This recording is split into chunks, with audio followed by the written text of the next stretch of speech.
pria yang ada di peti kaca yang bernama Carlos itu ya saudara, dia sudah dibangkitkan dalam penglihatannya.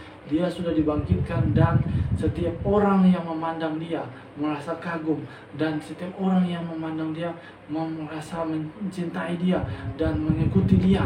Jadi saudara yang kasih Tuhan, bahwa kedatangan Tuhan sudah semakin dekat.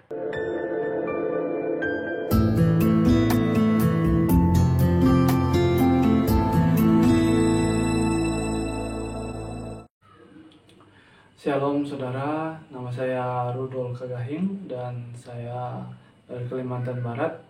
Saya ingin bersaksi sedikit bagaimana beberapa bulan yang lalu saya sempat menjauh dari Tuhan ya.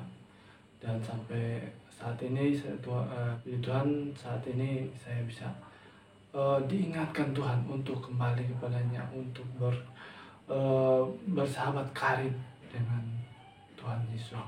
Jadi saudara, pada beberapa bulan yang lalu saya menjauh dari Tuhan dan tidak setia ya saudara, jarang menyembah dan jarang berdoa ya saudara. Awalnya saya berapi-api, bernyala-nyala bersama Tuhan ya, tetapi masuk pada zona nyaman dan saya menjauh dari Tuhan ya. Jadi saya mengingatkan bagi saudara-saudara yang masuk pada zona nyaman saat ini, saudara yang kasih Tuhan, agar jangan tinggalkan penyembahan, agar saudara tidak menjauh dari Tuhan. Di saat saya saudara, setiap doa saya, setiap pergumulan saya naikkan kepada Tuhan, dan Tuhan menjawab dan memberikan kemenangan saudara. Dan saya sangat bersukacita, senang ya saudara, masuk pada zona nyaman dan membuat saya jauh dengan Tuhan. Karena doa-doa saya, pergumulan saya selama beberapa bulan yang lalu saudara, dijawab Tuhan dan membuat saya senang, dan saya meninggalkan Tuhan saudara. Saya tanpa saya sadari saudara, saya membuat jarak antara saya dengan Tuhan, dan membuat saya makin menjauh tanpa saya sadari bahwa dunia menarik saya menjauh, meninggalkan Tuhan. Tanpa saya sadari, saudara yang kasih Tuhan, saya hanya berpikir bahwa saya masih dekat dengan Tuhan. Tetapi saudara yang kasih Tuhan, tanpa saya sadari bahwa saya sudah benar-benar jauh dengan Tuhan. Karena masuk pada zona nyaman, setiap doa, permohonan, setiap pergumulan saya dijawab Tuhan, diberikan kemenangan. Saudara, saya terlalu senang dan saya mengandalkan kekuatan saya sendiri, kembali mengandalkan kekuatan saya sendiri, dan membuat saya menjauh dari Tuhan. Dan saya bersyukur saat ini saudara, saya bisa ditarik kembali dengan satu hamba Tuhan yang membuat saya tersadar bahwa ternyata ada jarak antara saya dengan Tuhan. Oleh sebab itu saudara yang kasih Tuhan, saya bersyukur saat ini bahwa saya bisa ditarik kembali dan benar-benar datang kepada Tuhan. Dan di situ saya bertobat, saya meminta Tuhan belas kasihan, meminta pengampunan kepada Tuhan, semakin setia dengan Tuhan saudara. Oleh sebab itu, bagi saudara-saudara yang masuk pada zona nyaman, zona aman saat ini, berhati-hati dan jangan pernah tinggalkan penyembahan, jangan pernah malas berdoa saudara yang kasih Tuhan. Sebab dunia ini akan menarik saudara dan membuat saudara menjauh dari Tuhan tanpa saudara sadari. Jadi saudara yang kasih Tuhan, saya mengingatkan saudara untuk kita sama-sama saling menopang, saling mendukung saudara, satu dengan yang lain, agar tetap kita tetap maju terus bersama Tuhan Yesus. Jangan sampai lemah ya saudara.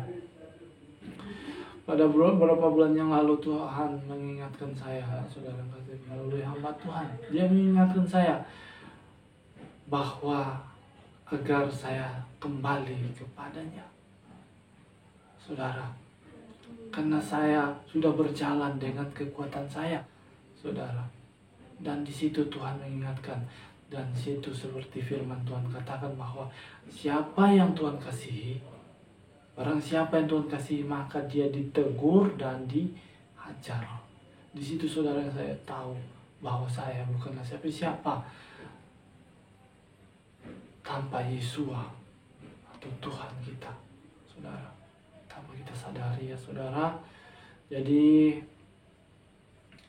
kita harus benar-benar berpegang kepada Tuhan, tetap melekat Tuhan, bersahabat karib dengan Tuhan terus. Jangan tinggalkan penyembahan, jangan tinggalkan doa ya saudara, agar di akhir zaman ini saudara kita tetap bertahan bersama Tuhan. Jangan biarkan dunia ini menarik kita, membuat kita lemah, membuat kita kecewa, dan kita meninggalkan Tuhan. Jadi itu saudara yang kasih Tuhan, kita tetap bertahan dengan Tuhan dan tetap kuat, jangan sampai tertidur seperti gadis bodoh dan gadis bijaksana. Jadi saudara yang kasih Tuhan, pada seperti firman Tuhan dalam kitab Matius 25, ya saudara yang kasih Tuhan memberikan perumpamaan. Tuhan Yesus memberikan perumpamaan antara gadis bijaksana dan gadis bodoh. Dan ada tengah malam, karena mereka lama menunggu mempelai itu datang, mereka semua tertidur. Baik itu gadis bijaksana maupun gadis bodoh, semuanya tertidur pada malam itu.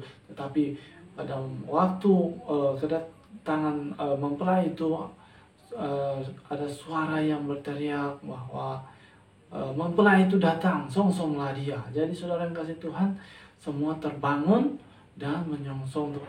Pada waktu mempelai itu datang, semua tertidur ya saudara. Jadi kita berjaga-jaga agar apabila mempelai itu datang, kita dalam keadaan siap dan setia kepada Tuhan. Ya saudara kasih Tuhan, itu menjadi kesaksian saya ya saudara. Saya sempat jatuh dan sempat lemah dengan Tuhan ya saudara. Dan saya bersyukur sekali saat ini saya bisa ditarik oleh Tuhan dan melayani Tuhan lebih sungguh-sungguh lagi ya saudara. Dan saya ingin bersaksi bagi saudara agar saudara pada zona nyaman saat ini berhati-hati agar dunia tidak dapat menarik saudara, dan jangan pernah tinggalkan penyembahan, doa, firman dan firman Tuhan juga jangan lupa kita sampaikan bagi rekan-rekan kita atau saudara-saudara kita atau saudara yang kasih Tuhan, teman-teman kita ya saudara. Jangan sampai kita berdiam saja saudara yang kasih Tuhan. Sebab kedatangan Tuhan juga, Tuhan sudah katakan bahwa Injil Kerajaan akan diberitakan di seluruh dunia, maka datang kesudahannya. Nah, saudara yang kasih Tuhan, kitalah yang memberitakan Injil. Harus kita beritakan, jangan hanya kita sibuk bekerja, kita sibuk dalam aktivitas kita, tetapi kita lupa untuk memberitakan kebenaran Tuhan. Ya saudara yang kasih Tuhan, kita saling menguatkan satu dengan yang lain, tetap saling menopang. Saudara yang kasih Tuhan, tetap agar kita semakin kuat dan tetap bertahan. Ya saya juga minta doa bagi saudara-saudara agar menopang saya, ya tetap lebih setia dan tetap bertahan. Ya saudara, supaya kita sama-sama tetap berjalan bergandeng tangan untuk menyusun Tuhan ya saudara. Dan kita tahu bahwa kita di akhir zaman saat ini ya, dalam masa-masa sulit ya saudara. Jadi saudara, kita mempersiapkan diri kita. Banyak saat ini ya, kita tahu banyak sekali yang bersaksi, banyak sekali yang bernubuat ya di akhir zaman ini bahwa kedatangan Tuhan sudah hampir tiba. Jadi kita hanya mempersiapkan diri saja, sebenar-benarnya mempersiapkan agar Tuhan datang, kita tidak tertinggal ya saudara.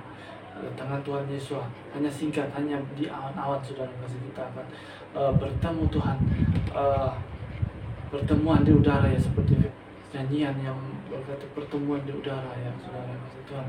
Kita akan bertemu Tuhan di udara ya saudara. Jadi saudara yang kasih Tuhan, banyak juga yang bersaksi bahwa ada seorang yang telah meninggal belasan tahun yang lalu ya di Roma Vatikan, dan mayatnya diawetkan ya, mayatnya diawetkan dan masih seperti keadaan belasan tahun pada waktu dia meninggal. Saat itu tidak ada perubahan dalam tubuhnya ya saudara yang kasih Tuhan masih diawetkan. Dan Ibu Fei Handayani ya, dia bersaksi bahwa mereka akan membangkitkan pria itu ya, lelaki itu saudara yang kasih Tuhan, dia akan dipakai oleh Lucifer ya saudara yang kasih Tuhan, menjadi bonekanya saudara. Dan saat ini mereka dalam tahap agar menurut kesaksian dari Ibu Fei bahwa mereka akan membangkitkan ya, mereka akan membangkitkan si pria itu yang saat ini di peti kaca ya saudara, tetapi masih belum bisa dibangkitkan karena masih ada yang menahan. Siapa yang menahan? Saya dan saudara yang menahan saat ini dalam doa-doa saya dan saudara, membuat dia masih belum bisa bangkit, sebab masih ada anak-anak Tuhan yang masih menahan ya saudara kasih Tuhan. Dan ada juga seorang hamba Tuhan, seorang hamba Tuhan yang bernama Ibu Sylvia Tutur Lolobi ya saudara kasih Tuhan. Dia bersaksi bahwa seperti itu juga akan pria itu akan dibangkitkan juga saudara kasih Tuhan, seperti yang Tuhan katakan kepadanya saudara. Dia begitu juga dia bersaksi. Jadi dan terakhir ini ya saudara kasih Tuhan, beberapa hari yang lalu saya juga melihat satu kesaksian dari seorang hamba Tuhan yang ada di New Zealand ya. Dia bersaksi bahwa pria yang ada di peti kaca yang bernama Carlos itu ya saudara, dia sudah dibangkitkan dalam penglihatannya. Dia sudah dibangkitkan dan setiap orang yang memandang dia merasa kagum, dan setiap orang yang memandang dia merasa mencintai dia dan mengikuti dia. Jadi saudara yang kasih Tuhan, bahwa kedatangan Tuhan sudah semakin dekat. Jadi persiapkan kehidupan saudara, mempersiapkan kehidupan kita semua ya, mempersiapkan agar pada waktu kedatangan Tuhan yang kedua kali kita dalam keadaan siap, tidak tertidur, kita dalam keadaan berkenan kepada Tuhan. Harus mempersiapkan diri kita sebenar-benarnya agar kita tidak tertinggal. Jadi saudara kita sebagai anak Tuhan saling menopang, saling mendukung satu yang lain ya saudara kasih Tuhan, agar kita tetap bertahan bersama Tuhan Yesus, agar kita pada waktu kedatangannya kita dalam keadaan siap dan tetap dalam memikul salib Tuhan Yesus. Itulah kesaksian saya. Tuhan Yesus memberkati kita semua dan tetap semangat di dalam Tuhan agar kita bersama-sama akan menyongsong Dia di awan-awan. Demikian kesaksian saya. Terima kasih dan shalom.